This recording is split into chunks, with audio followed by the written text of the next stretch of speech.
What will we do with the drunken sailor? What will we do with the drunken sailor? What will we do with the drunken sailor early in the morning?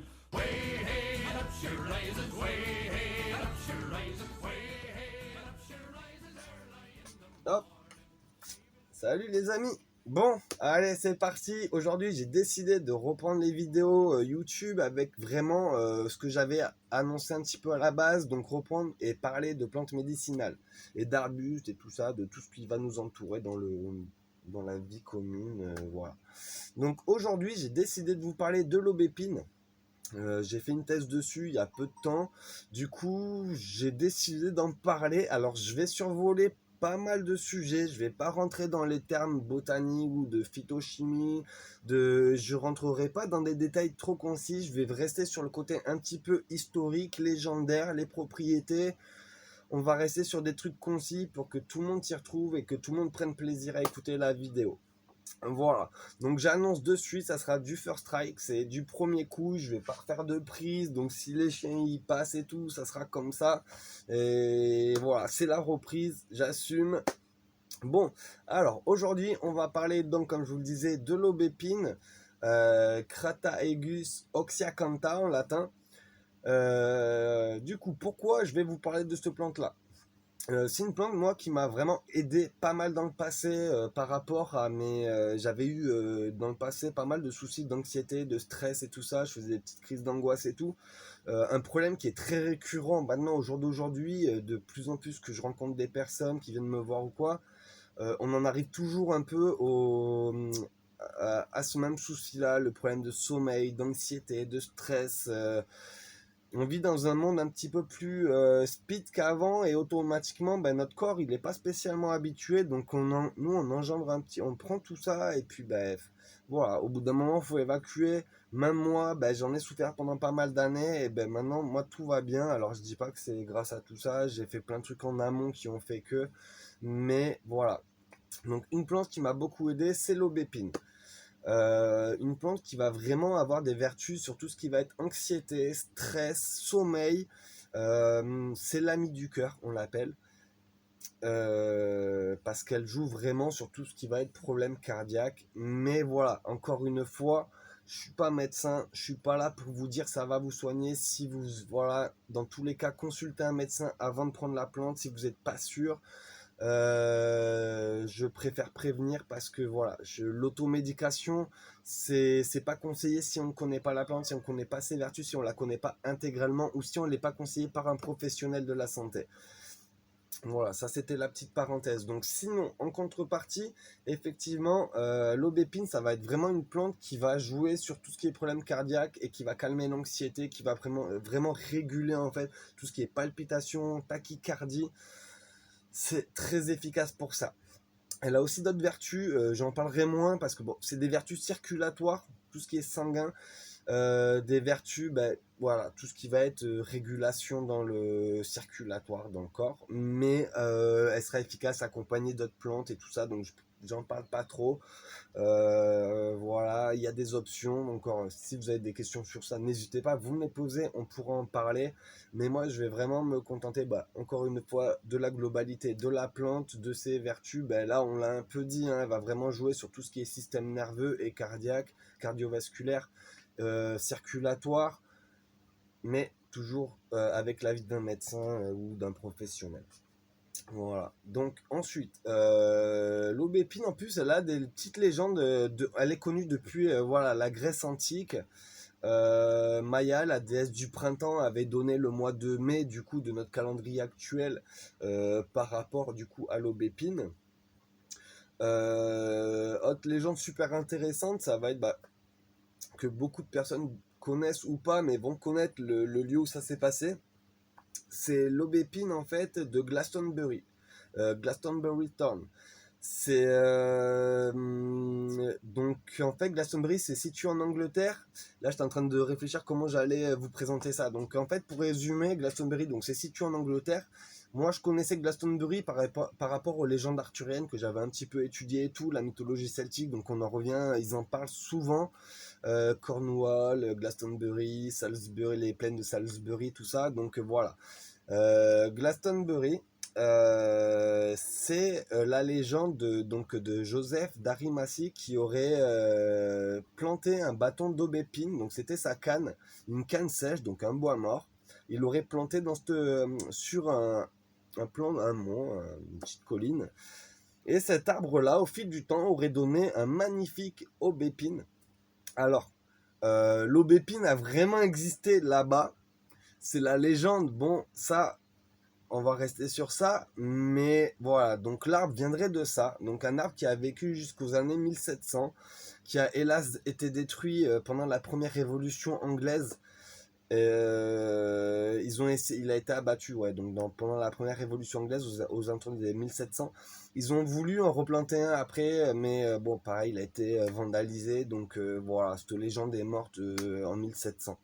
Voilà, donc en plus d'être une légende, ce qui était assez particulier avec, si j'en parle, c'est parce que du coup, il y avait quand même une particularité chez cette aubépine-là, c'est qu'il arrivait à fleurir 2 fois dans l'année. Une aubépine, normalement, va avoir une floraison printanière, elle commence en mai, d'où le nom épine de mai ou bois de mai. Et du coup, là, par contre, elle fleurissait aussi en hiver, vers le mois de décembre. Donc, du coup, automatiquement, dans les légendes, on s'est rapporté à la naissance du Christ et tout ça. Et elle fleurissait sur l'ancien bois. Et elle fleurissait aussi à partir de mai sur le jeune bois. Donc du coup, elle avait 2 floraisons. Et ça, c'est quelque chose d'assez particulier, d'assez miraculeux.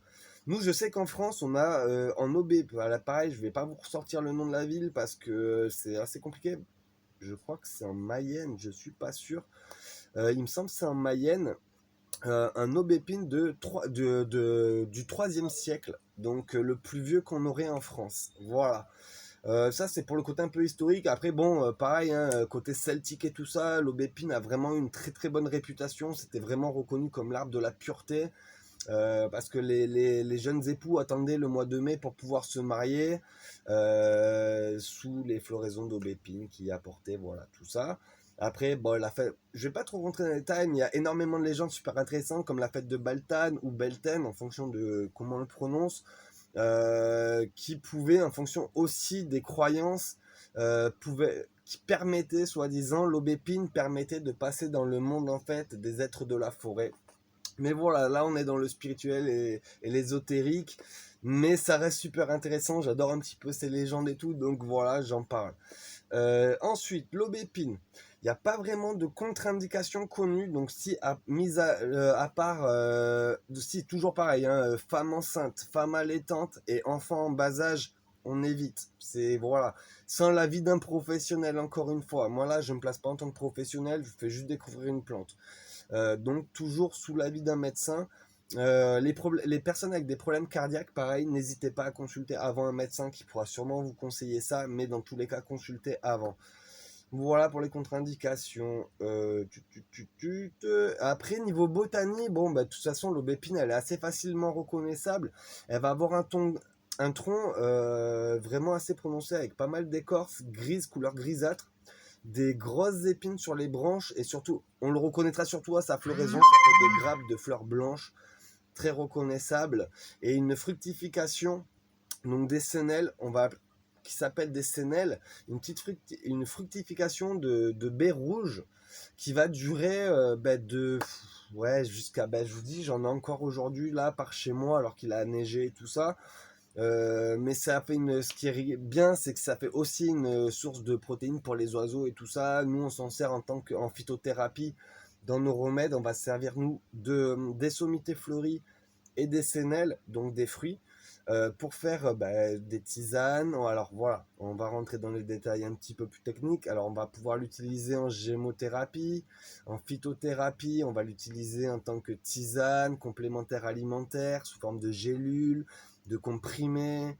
On peut le trouver sous forme d'ampoules aussi.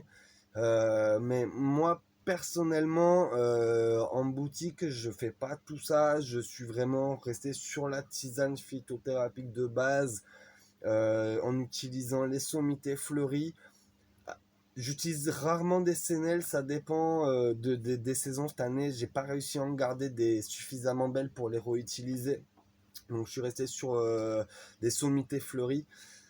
Voilà, après, voilà, je pense qu'on a fait plus ou moins le tour. Donc voilà, encore une fois, c'était la reprise des vidéos. J'espère que ça vous a plu. Surtout, n'hésitez pas à laisser des petits commentaires parce que là, j'avoue, j'ai fait ça un petit peu sur le fil. J'avais envie de la faire cette vidéo. J'ai pas eu le temps de me poser pour préparer le sujet. Enfin, je le connais le sujet, mais je sais que face à une caméra, je perds tous mes moyens. C'est comme face à un juré, face à un examen, je perds tous mes moyens.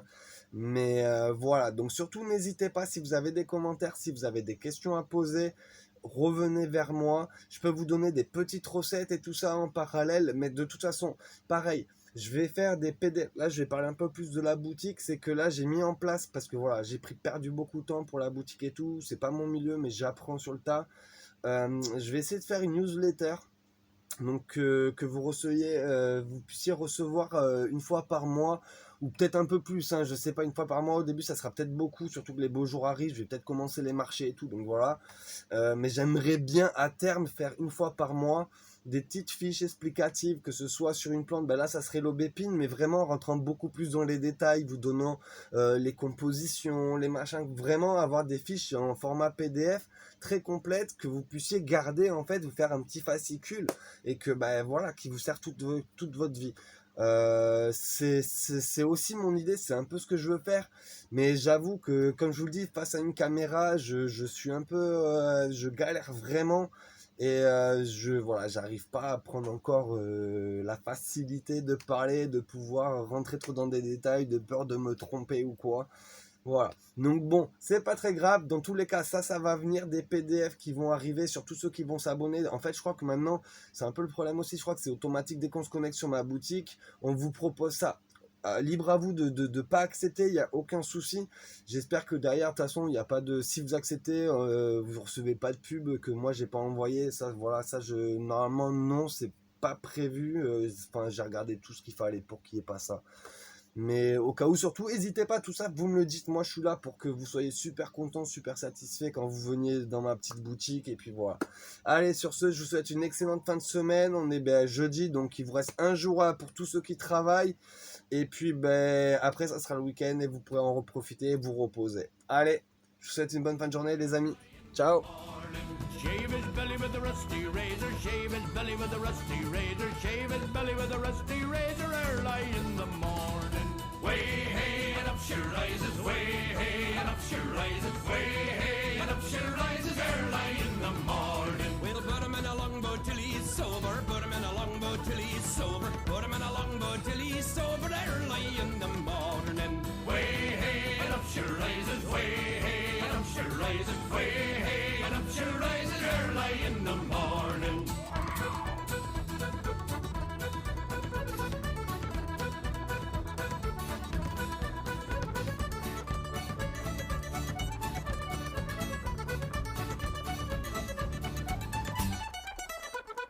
Stick him in the scupper with a hose pipe on him, stick him in the scupper with a hose pipe on him, stick him in the scupper with a hose pipe on him early in the morning. Way hey and up she rises, way hey and up she rises, way hey and up she rises early in the morning.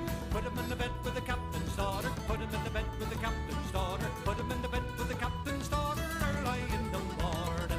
Way hey and up she rises, way hey and up she rises, way hey and up she rises early in the morning. That's what we do with the drunken sailor, that's what we do with the drunken sailor, that's what we do with the drunken sailor early in the morning.